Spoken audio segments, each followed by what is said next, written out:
The Cold War marked the US-Soviet struggle as a difference in ideologies. America followed democracy and capitalism while USSR supported communism. Explanations for the onset of the Cold War must begin with World War II, a conflict that ranks by any conceivable measure as the most destructive in human history. World War II brought unparalleled levels of death, devastation, privation, and disorder. Approximately 60 million people lost their lives as a direct result of the war, fully two-thirds of them non-combatants. At war's end, much of the European continent lay in ruins. British Prime Minister Winston S. Churchill, in characteristically vivid prose, described post-war Europe as a rubble heap, a charnel house, a breeding ground of pestilence and hate. The old order was destroyed. In March 1945, newly installed US President Harry S. Truman was merely stating the self-evident when he commented, "We have emerged from this war as the most powerful nation in the world, perhaps in all history." The Kremlin's rulers, for their part, saw the US as the ringleader of the capitalist powers that had sought to strangle their regime at infancy. At the Yalta Conference of Feb 1945, the three big leaders, US President Franklin Roosevelt, British Prime Minister Winston Churchill, and Soviet Supreme Leader Joseph Stalin, tried to resolve some of the basic disputes while also planning the war's endgame. Within weeks of the conference's closing sessions, however, the Yalta spirit was jolted by mounting Anglo-American dissatisfaction with Soviet actions in Eastern Europe. Germany, the big question, as Churchill appropriately labeled it, generated fierce wrangling before an American-sponsored compromise solution saved the proceedings from deadlock, though at the cost of a de facto economic division of the country. Truman, nonetheless, expressed satisfaction with the portentous decisions reached at Potsdam. "I like Stalin," he remarked at the time. "He is straightforward, knows what he wants, and will compromise when he can't get it." Yet, despite the Truman administration's trump cards, Soviet-American relations progressively deteriorated in the months that followed the Japanese surrender. Although some compromises were forged in various meetings of the Council of Foreign Ministers, but 1946 marked the demise of the Grand Alliance and the beginning of a fully fledged Cold War.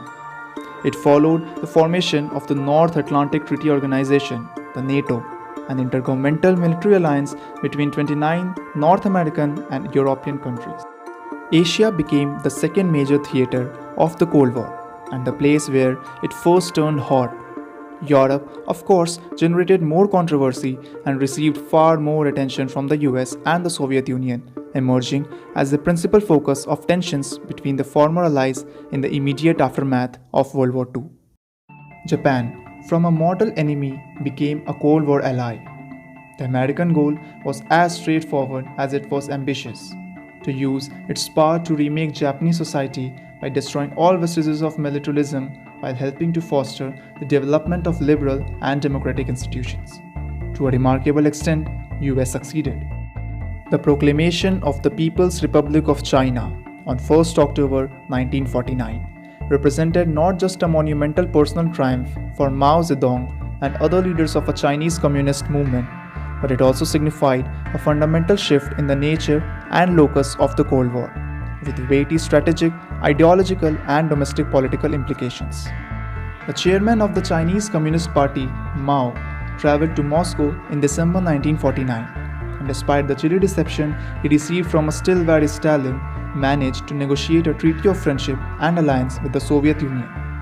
The Sino-Soviet treaty obligated each part to come to the aid of the other if attacked by a third party, serving as perhaps the most ominous symbol of a Cold War now firmly rooted on Asian soil.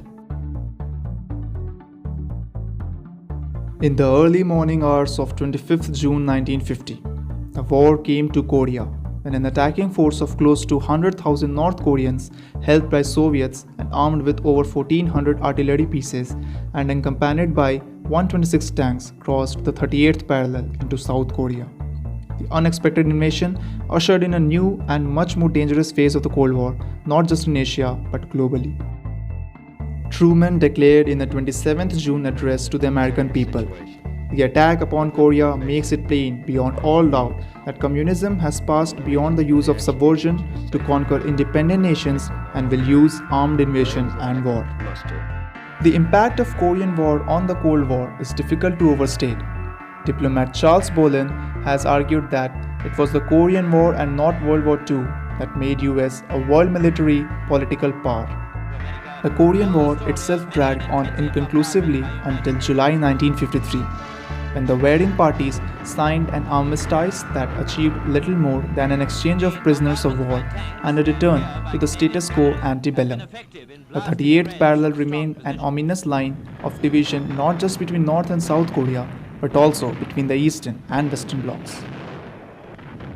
The death of Joseph Stalin in March 1953 replaced the long-serving Russian dictator, dented the conviction of US President Eisenhower and his top strategists that they faced an implacable, devious enemy. On 14th May 1955, the Soviets formalized their security ties to their Eastern Europe allies, the German Democratic Republic, Poland, Hungary, Czechoslovakia, Romania, Bulgaria, and Albania, with the formation of the Warsaw Pact. In a momentous speech to the 20th Party Congress in Moscow in February 1956, the new supreme leader of Soviet Union, Nikita S. Khrushchev, harshly denounced the domestic crimes and foreign policy mistakes of Stalin. In an effort to draw the line against further communist advances in Southeast Asia, the Americans took the lead in forming the Southeast Asian Treaty Organization in September 1954. It brought together the US, France, Britain, Australia, New Zealand, Philippines, Thailand, and Pakistan in a loose and rather toothless anti-communist alliance intended to signal resolve to the Chinese and Soviets.